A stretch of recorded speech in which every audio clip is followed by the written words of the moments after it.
नमस्कार. मागच्या वर्गामध्ये आपण उच्चारण स्थान पाहिलेत. उच्चारण स्थान पाहत असताना आपण कंठस्थानीय वर्ण कुठले, तालुस्थानीय वर्ण कुठले, मूर्धास्थानीय, ओष्ठस्थानीय, हे सगळ्या प्रकारचे वर्ण आपण पाहिलेत.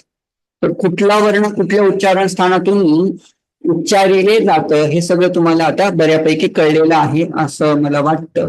त्यानंतर त्यांनी आभ्यंतर आणि बाह्य प्रयत्न असे दोन प्रकारचे प्रयत्न सांगितलेत. ठीक आहे. यत्न म्हणजे कुठल्याही वर्णाचं उच्चारण करत असताना लागणारे जो एफर्ट्स असतात त्यांना प्रयत्न या शब्दाने आता रिप्रेझेंट करतायत. प्रयत्न म्हणजे काय? उच्चारण करताना लागणारा एफर्ट.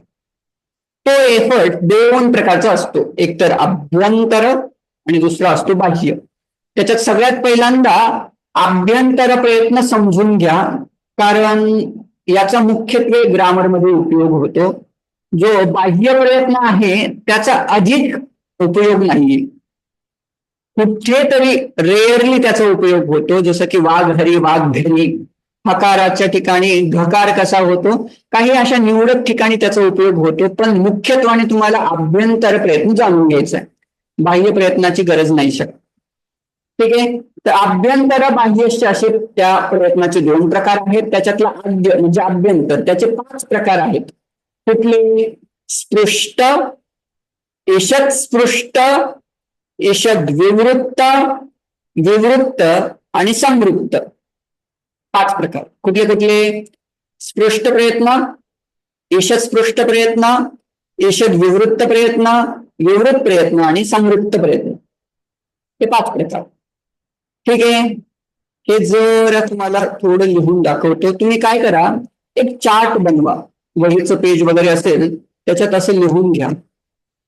काय करा, सगळ्यात पहिल्यांदा असे आभ्यंतर प्रयत्नाचे 5 प्रकार लिहून ठेवा इथं अशा प्रकारे. त्याच्यातला स्पृष्ट लिहा, ईषद स्पृष्ट असं त्यांच्या पुढे लिहून ठेवा, ईषद विवृत्त, विवृत्त आणि संवृत्त असे सांगितले त्यांनी. बरोबर.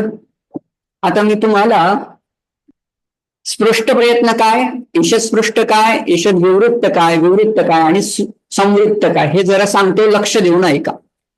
स्पृष्ट प्रयत्न म्हणजे ज्या वेळेला आपण उच्चारण करतो त्यावेळेला उच्चारण करत असताना आपल्या तोंडामध्ये काही मुवमेंट्स होतात आणि तो निघणारा जो ध्वनी असतो ना, तो ध्वनी बाहेर येताना त्याच्यामध्ये थोडस काही व्यत्यास होतो. त्याच्यामध्ये काही कुठं बाहेर येताना तो कुठल्या तरी स्थानाला स्पर्श करून येतो. जर निघणारा ध्वनी कुठल्या तरी या उच्चारण स्थानांपैकी कुठल्या तरी स्थानाला स्पर्श करून बाहेर पडत असेल तर त्या वर्णांना स्पृष्ट प्रयत्न असं म्हणायचं. ठीक आहे. बेसिकली सगळेच्या सगळे व्यंजन हे काय कुठल्या याच्यात येतात? स्पृष्ट प्रयत्नामध्ये येतात. ठीक आहे. ईषद स्पृष्ट म्हणजे त्याचं उच्चारण करताना ईषत म्हणजे किंचित त्यांचं स्थान स्पर्शिलं जातं. अशा प्रयत्नांना काय म्हणायचं? ईषत स्पृष्ट प्रयत्न म्हणायचं. कळलं. आता या कॅटेगरीमध्ये काय काय येतात? यण. यण म्हणजे काय? य र ल व. ओके. याच्यानंतर ईषद विवृत्त. विवृत्त म्हणजे काय? तोंडाचा विकास होणे, ओपन होणे.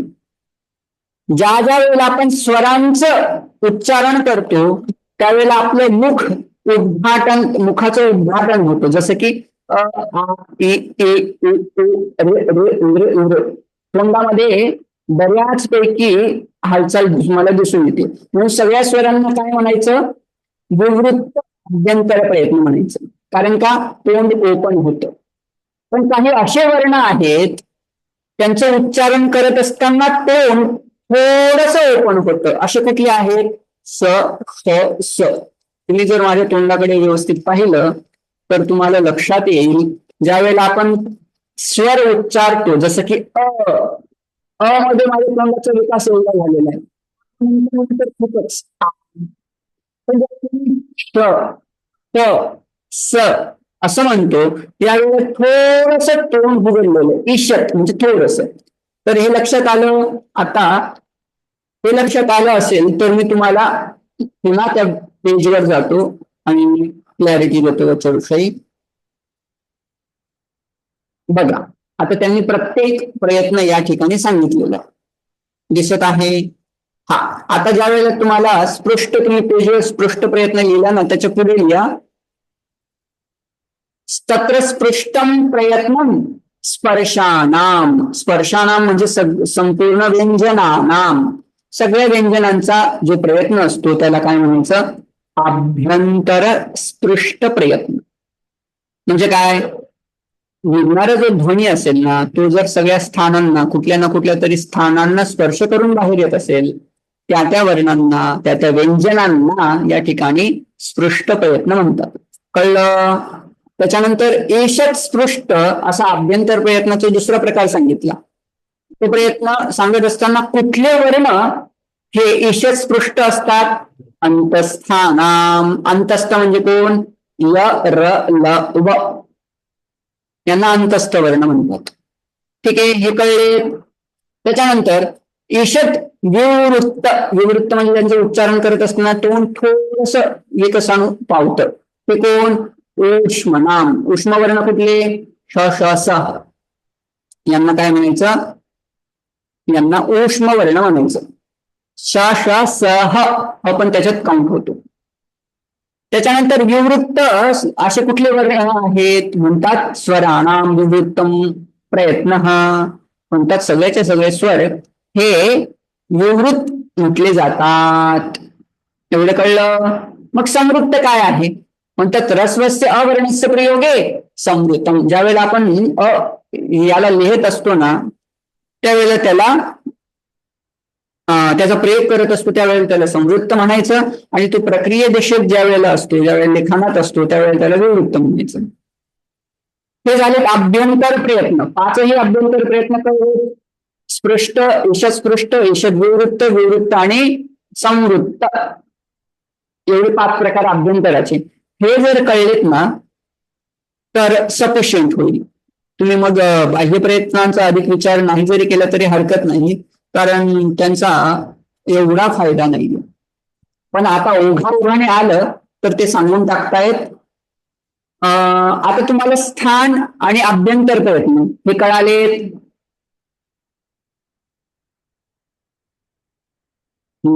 बोलत जा पुढे. कळावेत असे धरून चालून मी आता बाह्य प्रयत्न सांगण्याचा प्रयत्न करतो. बाह्य प्रयत्न असतो 11. बाह्य प्रयत्नांचे एकूण 11 प्रकार पडतात. कुठले ते 11 प्रकार? विवार, संवार, श्वास, नाद, घोष, अघोष, अल्पप्राण, महाप्राण, उदात्त, अनुदात्त, स्वरित, हे असे बाह्य प्रयत्न पडतात. त्याच्यातले खर म्हणजे काय? हार्ड कॉन्सोनन्स म्हणजे काय? कठीण किंवा कठोर वर्ण. त्यांचा बाह्य प्रयत्न काय काय असतो? विवार, श्वास, अघोष. हर्ष म्हटले की सगळेचे सगळे मृदुव्यंजन. त्या मृदुव्यंजनांचा बाह्य प्रयत्न काय असतो? संवार, नाद, घोष. एवढं सांगितलं. त्याच्यातलं ते सांगतायत की अल्पप्राण कुठले असतात? वर्गाणाम प्रथम, तृतीय, पंचम. जसं की क, ख, ग, गंग, च, छ, ज, ज, या, ट, ठ, ड, न, त, द, न, प, प, ब, ब, म. हे आपल्याला पाठ आहेत, 2 पाठ आहेत. त्याच्यातला पहिला म्हणजे क, च, ट, त, प. तिसरा म्हणजे ग, ज, ड, द, ब. आणि 5वा म्हणजे न्यामंगण न. हे पहिला, तिसरा आणि चौथा, प्रत्येक वर्गातील पहिला वर्ण, तिसरा वर्ण, आणि 5वा वर्ण, यांना काय म्हणायचं? अल्पप्राण म्हणायचं. ठीक आहे. मग जो मधला, द्वितीय आणि चतुर्थ, त्यांना काय म्हणायचं? त्यांना महाप्राण म्हणायचे. कुठले ते? फ, छ, ठ, त, फ आणि घ, झ, ढ, ध, भ या वर्णांना प्लस श, श, स, ह त्यांना काय म्हणायचं? महाप्राण म्हणायचं. कळलं? महाप्राण, अल्पप्राण काय?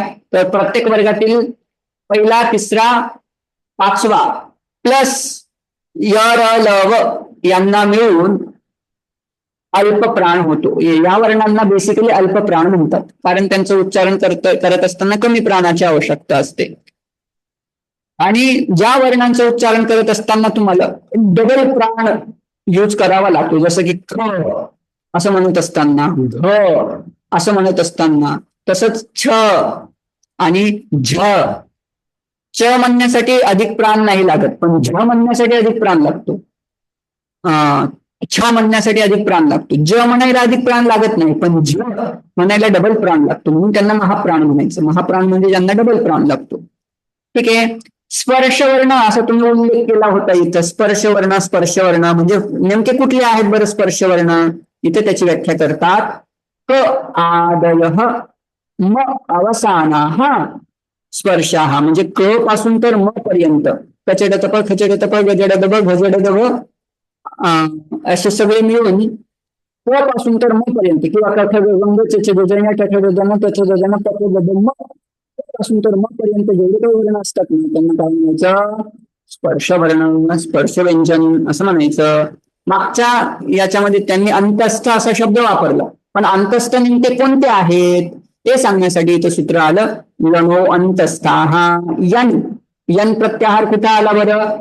हय वरटलन. याच्यातला ह सोडा, य वर आणि ल. यवरट लन याच्यातला य वर आणि ल यांना काउंट करायचं आणि त्यांना काय म्हणायचं? अंतस्थ म्हणायचं. शल. शल प्रत्याहारात कुठले कुठले वर्ण येतात? शशासर हल. शेवटचे दोन सूत्र शशासर हल, त्याच्यातला श श स आणि ह यांना काय म्हणायचं? उष्म वर्ण म्हणायचं. आता तुमचा जो प्रश्न होता ना, ह हा दोन ठिकाणी का लावला? कारण त्यांना हकाराला उष्मामध्ये पण काउंट करायचंय, त्या ह वर्णाला त्यांना मृदुव्यंजनात पण काउंट करायचंय, म्हणून वर पण ठेवला आणि शेवटी पण ठेवला. ठीक आहे. अच्छा स्वरा हा अच म्हणजे काय? सगळेचे सगळे स्वर. ठीक आहे. त्याच्यानंतर जिव्हामूल्य असा शब्द त्यांनी वापरला होता इथं.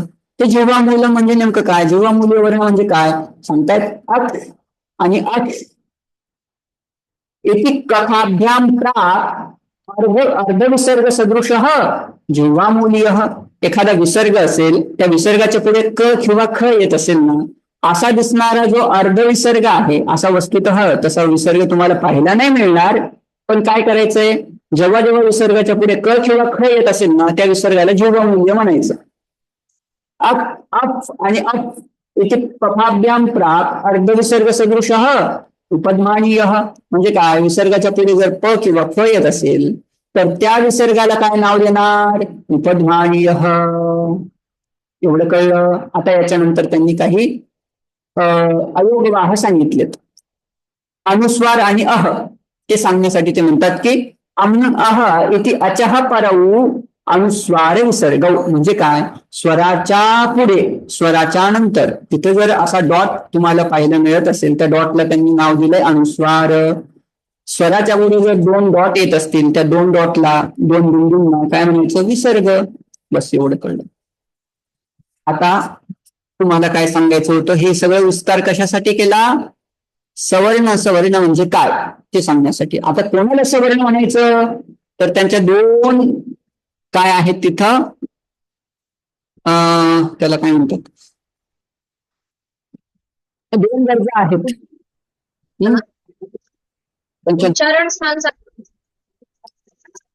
सॉरी, ज्यांचं उच्चारण स्थान सारखं असेल ते ना? नाही, फक्त उच्चारण स्थान नाही, ज्यांचं उच्चारण स्थान प्लस अभ्यंतर प्रयत्न समान असेल तर त्यांना काय म्हणायचं? परस्परांचे सवर्णी म्हणायचे. जसं की आता तुम्हाला इथं कळेल, हे उच्चारण स्थान कंठ, हे उच्चारण स्थान कुठल्या कुठल्या वर्णाचे? क ख ग घ क ख ग ग ग आणि विसर्ग, या सगळेचे सगळे वर्ण कंठस्थानी आहेत. नुसतं उच्चार स्थानाचा विचार केला तर अ आणि क हे सवर्णी होतील.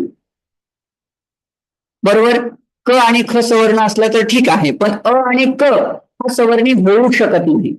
का सवर्णी होऊ शकत नाही?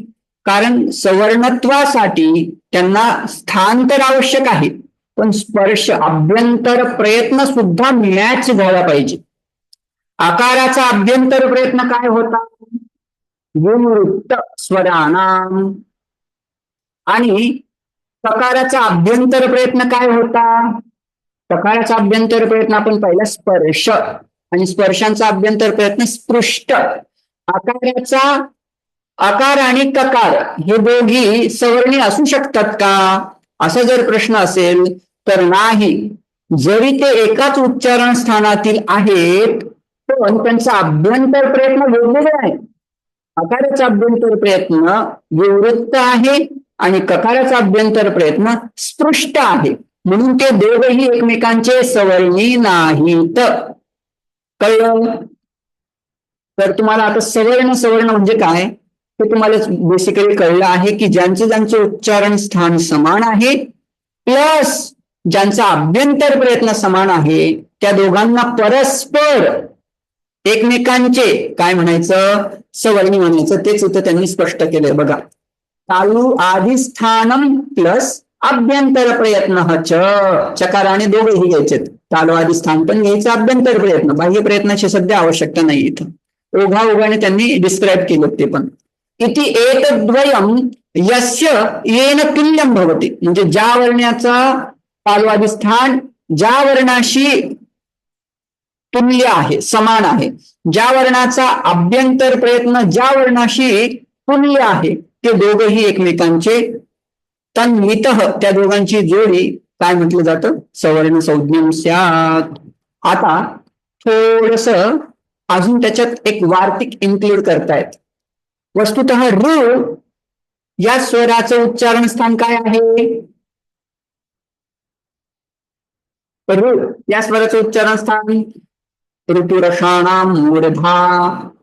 ऋ याचं उच्चारण स्थान आहे मूर्ध आणि नृ या स्वराचं उच्चारण स्थान काय आहे, ऋतुरसाणाम दंताः. आता ऋ आणि नृ हे जे दोन वर्ण आहेत ते परस्पर सवर्णी होतील का, तर नाही व्हायला पाहिजे. बरोबर का, कारण एकाचं उच्चारण स्थान मूर्ध आहे आणि दुसऱ्याचं उच्चारण स्थान तालु आहे. पण त्यांची जरा आम्हाला आवश्यकता आहे म्हणून त्यांना आम्ही सवर्णी म्हणणार असं वार्तिककार त्याच्यात इन्क्लूड करतायत, जे पाणिनींनी सांगितलेलं नव्हतं.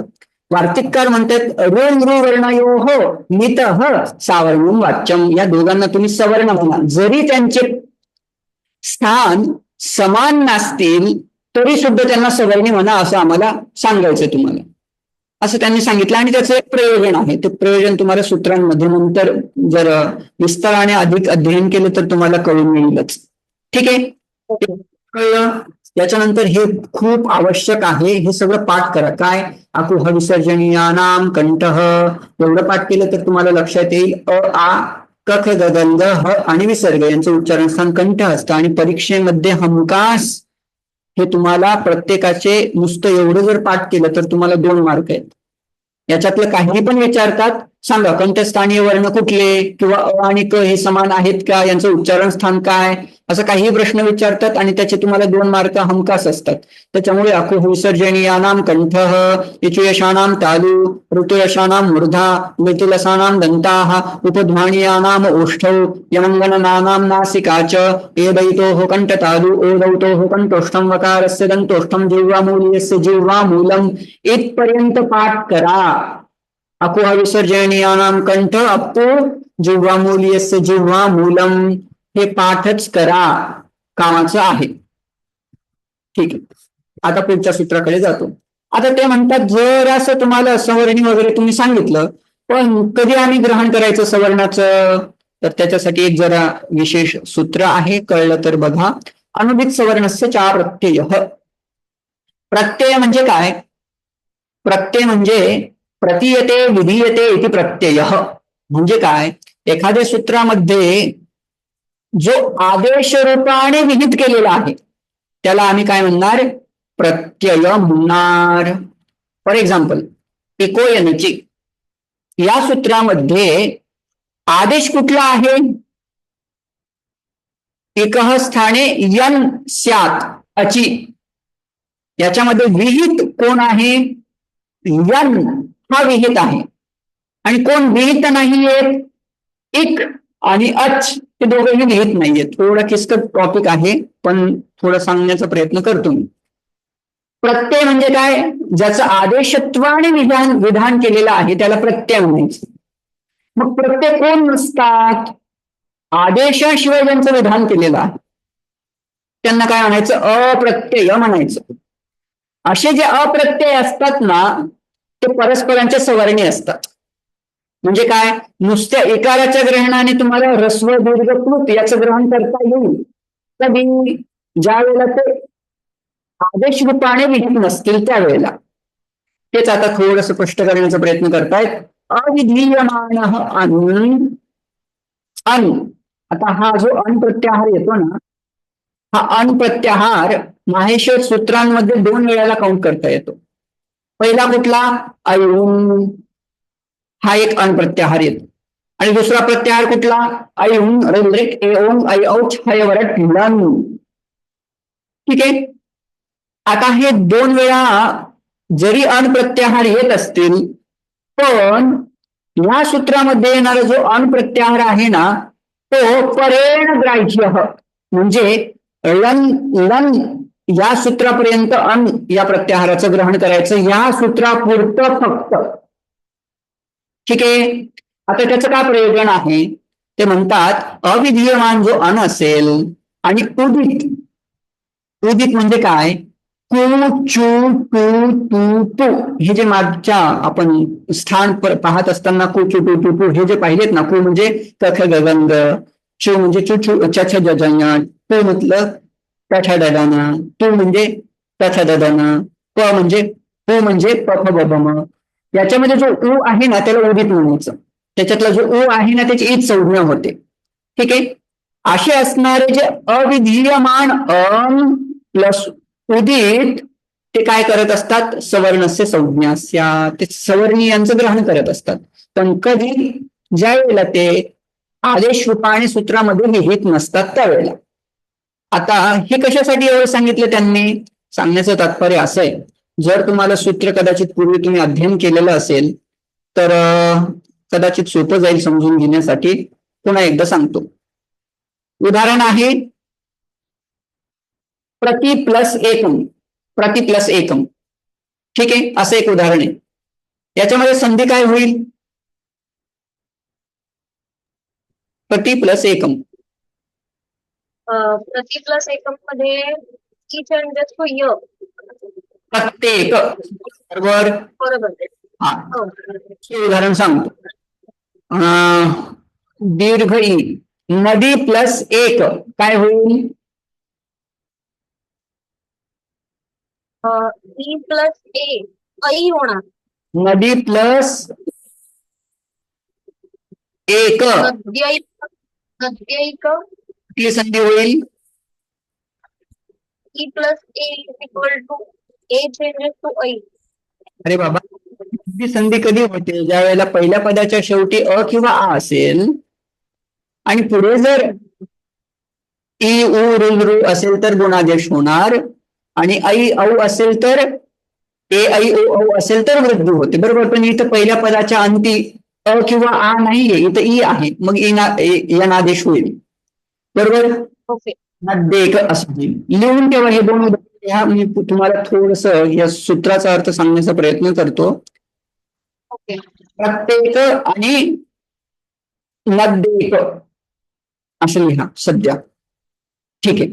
आता इकोयनाचे हे सूत्र जर तुम्हाला पुढे चालून अभ्यासाला असेल किंवा तुम्ही अभ्यासालाही असेल, एक याच्यामध्ये जो उच्चारला गेलेल्या सूत्रामध्ये येणारा ई ऱ्हस्व आहे की दीर्घ आहे? इकोयनची असं ज्या वेळेला म्हणतात, जसं की इथं आहे इक यनची, इथं येणारा जो ई आहे तो ऱ्हस्व आहे की दीर्घ आहे? ऱ्हस्व आहे ना. मग या ऱ्हस्वनाने नदीमध्ये येणार ई आहे तो दीर्घ आहे. मग तुम्ही इकह या प्रत्याहाराने दीर्घ इकाराचं ग्रहण केलं कसं? असा प्रश्न यायला पाहिजे. एक म्हणत असताना ई उ र हे वर्ण ग्रहण केले जातात. आई ऊन पण ग्रहण होतं. बरोबर. मग या माहेश्वर सूत्रांमध्ये जे काउंट केलेले वर्ण आहेत ते तर केवळ ऱ्हस्वच आहे. हा ई ऱ्हस्व आहे, हा उ ऱ्हस्व आहे, हा ऋ आणि हा हा ऋ आणि हा ऋ ऱ्हस्व आहे. मग नदीमध्ये तुम्ही इकोयांचे वापरता कसं? असा जर प्रश्न असेल तर त्या ठिकाणी या सूत्राचा उपयोग होतो. हे सूत्र काय सांगतं तुम्हाला की जो अविधीयमान अन आहे, उदित जो आहे, ते काय करत असतात पूर्वी सवर्णीयाचं ग्रहण करत असतात. आता इको यनची या सूत्रामध्ये अच हा काय आहे विधीयमान आहे आणि अविधीयमान कोणकोणते आहेत. इक हा पण अविधीयमान आहे, तो आदेश नाहीये या ठिकाणी. अच हे निमित्त आहे, तो आदेश नाहीये. मध्ये यण य र ल व हाच केवळ विधीयमान आहे, हाच केवळ काय आहे आदेश आहे. याच्या व्यतिरिक्त असणारे जे अविधीयमान अप्रत्यय अन ते काय करत असतात त्यांच्या म्हणण्याने त्यांच्या सवर्णीयांचं पण ग्रहण करून घेत असतात. म्हणजे ज्या वेळेला मी ई म्हणण्याने मला ऱ्हस्व इकार पण घेता येऊ शकतो, दीर्घ इकार पण घेता येऊ शकतो आणि प्लुत इकार पण घेता येऊ शकतो, कारण तो विद्यमान नाहीये. त्याचप्रमाणे उ असेल रु असेल, एक म्हणल्याने मला ऱ्हस्व दीर्घ इकार घेता येईल, ऱ्हस्व दीर्घ उकार घेता येईल, ऱ्हस्व दीर्घ ऋकार घेता येईल, काही घेता येईल. ठीक आहे. हा या सूत्राने क्लिअर होतं. आणि नंतर सांगितले उदित उदित म्हणजे काय आम्हाला स्पष्ट नव्हतं, तर त्याच्यासाठी त्यांनी क्लिअरिटी दिली. टू टू टू टू टू ते उदित यांना उदित म्हणायचं कारण त्यांच्या शेवटी उ आहे. असं त्यांनी सगळं करून ज्या वेळेला ते नुसतं अ लिहितात ऐ उन, त्याच्यामध्ये येणारा जो अ आहे ना तो अ एकाकी येत नाही, एकटा एकटा येत नाही, तो कोणाला घेऊन येतो त्याच्या 18 बाकीच्या 17 लोकांना तो बरोबर घेऊन येत असतो. अ इति अष्टादशानाम संज्ञा ज्या वेळेला अ म्हणतात, अ म्हणल्याने अयुन इत्यादी सूत्रांमध्ये किंवा इकोयनाची इत्यादी सूत्रांमध्ये ज्यावेळेला तो विधीय नसेल, प्रत्यय नसेल, त्यावेळेला त्याचे 18 प्रकारचे संज्ञा 18 प्रकारचं अ काउंट करता येऊ शकतो. तथैव इकार उकार त्याप्रमाणे इकार पण समजून घ्यायचा आहे, उकार पण समजून घ्यायचा आहे. इकाराचे पण 18 प्रकार, उकाराचे पण 18 प्रकार, ऋकाराचे मात्र 30 प्रकार पडतात. आता 30 प्रकार कसे, ऋकाराचे ऍक्च्युअल 18 प्रकार प्लस दृ या स्वराचे 12 प्रकार. 18 प्लस 12 किती होतात, 18 प्लस 12 63. असं का काउंट केलं तुम्ही, कारण मागे वार्तिककारांनी आम्हाला सांगितलं ऋ आणि नृ ही दोघंही काय आहेत सवर्णी आहेत. त्या सवर्णीयांची जर काउंट केली टोटल संख्या तर आम्हाला 30 मिळते. म्हणून ऋकार 63 30 प्रकारचा हा ऋकार असतो. एवं नृकार अपि असं जर आम्हाला नृ काउंट करायला लावलं तर नृ सुद्धा किती प्रकारचा असेल, मग 30 प्रकारचा असेल. एवं एच द्वादशानाम एच जे असतात ना ए आणि ओ यांचे 12 प्रकार, ए आणि ओ यांचे प्रत्येकी 12 प्रकार. अनुनासिक अनुनासिक भेदेन यवला द्विधा यवल यांच्या डोक्यावर जर अणुबिंदी असेल, चंद्रबिंदी असेल, त्यांना अनुनासिक य व ल म्हणतात. आणि ज्यावेळेला त्यांच्या डोक्यावर चंद्रबिंदी नसेल त्यांना काय म्हणायचं, अनुनासिक य व ल. असे त्यांचे प्रत्येकी यकाराचे अनुनासिक अनानुनासिक, लकाराचे अनुनासिक अनानुनासिक, लकाराचे अनुनासिक अनुनासिक असे दोन प्रकार पडतात. ते ना अनुनासिक असते द्वयोः संज्ञा, प्रत्येकाचे दोन अशी संज्ञा होत असते. ठीक आहे. आता शेवटचे 3 सूत्र आहेत, सोपे आहेत.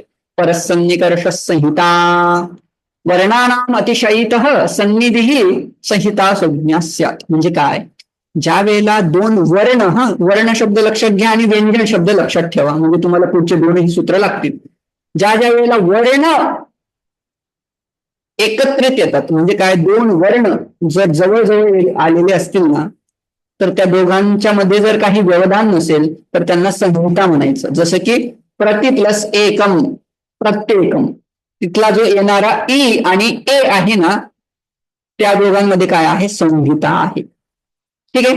त्याचप्रमाणे हलोनंतरा संयोग संयोग म्हणजे काय, आता इथं थोडस अजबीही अव्यवहित म्हणजे काय, ज्यांच्यामध्ये अजून स्वर आलेला नाही असे असणारे 2 व्यंजन ते ज्या वेळेला अगदीच समोरासमोर असतील ना त्यावेळेला त्यांच्यामध्ये असणारे जो गॅप त्याला म्हणतात संयोग. त्याच्यात काय होणार, मग संधी होणार. जिथं जिथं संहिता असेल त्याला त्या वर्णांची काय करता येते, संधी करता येते. तो पुढे चालून तो प्रकार तुम्हाला कामात येईल. आता याच्यातलं अजून एक मुख्य सूत्र म्हणजे सुप्तिंगंतम पदम. ठीक आहे. सुवंतम तिगंतम च पदसंज्ञ स्यात्. पदसंज्ञ स्यात् म्हणजे काय, सुप असे काही 21 प्रत्यय आहेत. सु औजस अम औचष्टा भ्याम गे भ्याम गसित भ्याम गसो सांभी सुप असे जे सुबंत प्रत्यय ते सर्वदा नामांना लागतात. सुऔजस असा राम शब्दाला लागलं की राम रामो रामा रामम रामो रामन असे त्याचे 21 रूप तयार होतात. सुऔजस हे आहेत अंतिजाच्या, त्याला म्हणायचं सुबंत. राम हे सुबंत पद झालं. हरिही हे सुबंत प्रत्यय झालं. आणि केवळ राम हरी यांना जोपर्यंत तुम्ही सुबंत प्रत्यय लावत नाही, सुऔजस लावत नाही, तोपर्यंत त्यांचा वाक्यामध्ये उपयोग करू शकत नाही. जोपर्यंत तुम्हाला पदसंज्ञा मिळत नाही तोपर्यंत त्या प्रकृतीचा तुम्ही व्याकरणात उपयोग करू शकत नाही, वाक्य लिहू शकत नाही. मग वाक्यामध्ये उपयोग कुठल्या पदांचा, कुठल्या यांचा होतो, म्हणतात ज्यांची ज्यांची पदसंज्ञा झालेली आहे ना त्यांचाच वाक्यांमध्ये उपयोग होतो. मग पदसंज्ञा कधी होते, ज्या वेळेला कुठल्या तरी प्रकृतीला सुबंत पद लागतात किंवा तिगंत पद लागतात. सिप्तजी सिप्तस्तम विद्वस्मस वगैरे, किंवा तीतः अंते सीतः तुमच्या सोप्या भाषेत. हे प्रत्यय जर तुम्ही क्रियापदांना जोडलेत आणि सुबंत प्रत्यय जर नामांना जोडलेत तर त्याच्यापासून त्या नामांची, त्या धातूंची तुम्हाला एक पदसंज्ञा होते, पदसंज्ञा प्राप्त होते. आणि मग अपदन प्रयुंजित, ज्यांची पदसंज्ञा झालेली नाही त्यांचा तुम्हाला वाक्यांमध्ये उपयोग करता येत नाही. पण एकदा यांनी पदसंज्ञा साधली की त्यांचा तुम्हाला वाक्यांमध्ये उपयोग होतो. किती संज्ञा प्रकरणम. अशा प्रकारे मला तर वाटतं सगळ्या सूत्रांचा अर्थ मी संज्ञा प्रकरणातील सगळ्या सूत्रांचा अर्थ सांगण्याचा प्रयत्न केला. जर कोणाला काही प्रश्न असतील तर नक्कीच विचारा. तुमच्यासाठी आता 5 मिनिटाचा अवकाश आहे, विचारू शकतो. तर ते रिवाइज केल्यावरती जर काही डाऊट असतील तर विचारता येतील का नाही? हा, ग्रुपमध्ये टाकू शकता तुम्ही. Okay okay okay. आता तरी काय डाऊट नाही. अच्छा, नाहीत ना. आता थोडक्यात अजून मी तुम्हाला तुमच्या जुन्या प्रश्नपत्रिका दाखवतो, म्हणजे त्याच्यात नेमकं काय काय विचारलं होतं त्याची आयडिया जर तुम्हाला आली तर त्यानुसार तुम्ही अभ्यास करा. एक जुनी प्रश्नपत्रिका दाखवतो तुम्हाला. बघा प्रश्न किती सोपे आहेत बघा. असेच प्रश्न तुम्हाला याच्यात विचारले जातात, त्याच्यामुळे ग्रामरची अधिक काळजी करू नका. माहेश्वर सूत्र आणि कधी संती एकेन वाक्यानं उत्तर, तर एका वाक्यात उत्तर द्यायचे. कुठले आहेत ते, किती आहेत, एकूण 14 आहेत. दशमाहेश्वर सूत्राने असं लिहून टाकायचं. हा झाले, तुम्हाला त्याचे 2 मार्क मिळतील. त्याच्यानंतर आकार हा एक प्रश्न संस्कृत आणि मराठीत आहे, तर आम्ही जर मराठी माध्यम निवडलं तर उत्तर मराठीत द्यायची आहेत ना? स्वीकृत भाषेत लिहायचे. मराठी भाषेत शिक्षित असतील तर प्रत्येकी एक मार्काला ऍक्च्युली हा प्रश्न आहे की एकेन वाक्यानं उत्तर. ओके ओके, हे एक प्रश्नाला 1 मार्क आहे. ठीक आहे, तेवढं पण चालेल. ओके, चतुर्दश एवढे शब्द लिहिला की तुम्हाला 1 मार्क भेटेल. आकारस्य किती भेद हा आजच सांगितलेत मी. किती भेद आहेत आकाराचे? 18. हा, एकारस्य किती भेद हा? एकाराचे 12. 12 प्रकार आहेत. त्यांचा कशा होतो? ककाराचं कंठस्थान. एकाराचे 12च प्रकार का? त्यांचा रस्वांचा अभाव असतो, रस्व नसतात. एकाराचा दीर्घ आणि प्युत असे काउंट केल्यावर त्याचे फक्त 12 प्रकार पडतात. ककारस्य उच्चारण स्थानं किम? कंठ. ककारस्य उच्चारण स्थानं मूर्धा. प्रातिपदिक संज्ञा आपल्याला आता शिकले नाहीत, पण राम शब्दाची सिद्धी करत असताना तुम्हाला प्रातिपदिक संज्ञाचं सूत्र येऊन जाईल. पुढचं पण सूत्र तिथं येऊन जाईल. ठीक आहे. बाकी यत्नो द्विधा 2 प्रकारचे यत्न आहेत. कुठले कुठले ते? अभ्यंतर आणि बाह्य. अभ्यंतर आणि बाह्य. टिप्पणी तुम्हाला लिहायची आहे आणि टिप्पणी लिहत असताना जरा 3 म्हणजे 5 मार्काला 1 प्रश्न आहे. मग काय करायचं तुम्ही, आभ्यंतर प्रयत्नाचे 5 प्रकार आणि बाह्य प्रयत्नाचे 11 11 असे तुम्ही 11 प्रकार. त्यांचे नाव लिहून टाकायचे. कुठले आभ्यंतर आहेत तर म्हणतात स्पृष्ट, ईशस्पृष्ट, ईशद्विवृत्त, विवृत्त, संवृत्त. त्याच्यात सांगायचं स्पृष्ट प्रयत्न स्पर्शाणाम म्हणजे कादयो मावसाना स्पर्शाया, क पासून तर म पर्यंत जे काही येतात त्यांची स्पर्श संज्ञा होते आणि त्यांना स्पृष्ट प्रयत्न असं म्हणतात. त्याच्यानंतर ईशस्पृष्टामध्ये काय येतात, यर लव अंतस्थानाम. त्याच्यानंतर ईषद विवृत्तामध्ये लिहिणार तुम्ही शशसह उष्मान, त्यांचे ईषद विवृत्त होते. विवृत्त कोण आले, सगळेचे सगळे स्वर विवृत्त आहेत. स्वराणाम विवृत्तम. आणि नंतर म्हणायचं संवृत्त कोणाचं होतो, रस्वस्य वर्णस्य प्रयोगे संवृतम. आणि ते पुन्हा तुम्ही दुसऱ्या 11 आहेत त्यांचे प्रकार लिहून टाकायचे. द्विवार, शुभ, संवार, नाद, घोष, अघोष, अल्पप्राण, महाप्राण, हे सगळे उदात्त अनुदात्त स्वरितश्च, हे सगळे लिहून टाकायचं. तुम्हाला बऱ्यापैकी उत्तर मोठं होतं 2-3 पानाचं. ठीक आहे. सवर्ण कशा कुठल्या सूत्राने केली आपण, तुल्यास्य प्रयत्नम सवर्णम म्हणजे तुल्य प्रसादन. तुल्य म्हणजे आस्य म्हणजे मुख आणि प्रयत्न. मुख इन द सेन्स स्थान, जिथून ते उच्चारित होतात त्यांना आस्य, जिथून ते फेकल्या जातात, जिथून ते उच्चारण त्याला आस्य म्हणतात. आस्य म्हणजे मुख किंवा स्थान. ज्यांचा हास्य प्रयत्न म्हणजे स्थान आणि प्रयत्न हा समान असतो त्याला सवर्ण म्हणतात. मग काय काय कोण कोणाचं सवर्ण असू शकतो, कोण कोणाचं असू शकत नाही, हे तुम्हाला लिहिता येऊ शकतं.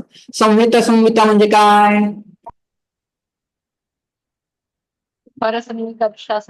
परसन्निकर्ष संहिता. संहिता आणि संयोग या दोघांमधले अंतर लक्षात ठेवा. संहिता ही वर्णांमध्ये होत असते आणि संयोग हा व्यंजनांमध्ये. बस झालं एवढं. त्याच्यानंतर हे काही सूत्र पाहिलेत आपण. तस्य लोपः, याचा काय उपयोग, ज्या ज्या वर्णाची ईद संज्ञा झालेली आहे त्याच्या वर्णाची लोपसंज्ञा करण्यासाठी आलेलं हे सूत्र आहे. मग एक संज्ञा कोणाची केली, जसं की हलंत्यम वगैरे वगैरे, ते सगळं एक्सप्लेन करा तुम्ही. त्याच्यानंतर समाहार स्वरित म्हणजे काय, याची ती जी खाली पंक्ती असते ना ती जरा पाठ करून टाका. जसं की तालवादी स्थानेषु ऊर्ध्वभागे निष्पन्नः अच उदात्तः, तालवादी स्थानेषु अधोभागे निष्पन्नः अच अनुदात्तः वगैरे वगैरे. आणि समाहार म्हणजे बेसिकली जे उदात्तही नाही अनुदात्तही नाही. परसन्निकर्ष संहिता आत्ताच गेलं, सुप्तिगंतम पदम आत्ताच गेलं, उच्चैरुदात्त हा आत्ताच गेलं. हे सगळं आजच पाहिलं. तुम्ही बाकीच्यांचा विचार करा. आणि राम शब्द व्यवस्थित करून टाका, भूधातू करून टाका. यांचं थोडंफार लेक्चर घेता आलं तर घेईन मी. आणि यांचं मात्र लक्षात ठेवा, स्वराणाम उच्चार स्थान आणि विषदय, हे सगळे तुम्हाला पैकीच्या पैकी मार्क घेण्यासारखे प्रश्न विचारले जातात. छान अभ्यास करा आणि काही प्रश्न असतील तर निसंकोचपणे तुम्ही विचारू शकता. ओके, थांबूयात आता. ओम पूर्णमिदं पूर्णमुदच्यते पूर्णस्य पूर्णमादाय पूर्णमेवावशिष्यते. ओम शांति शांति शांति. हरि ओम. श्री गुरुभ्यो नमः. हरि ओम. ओके, चलो बाय.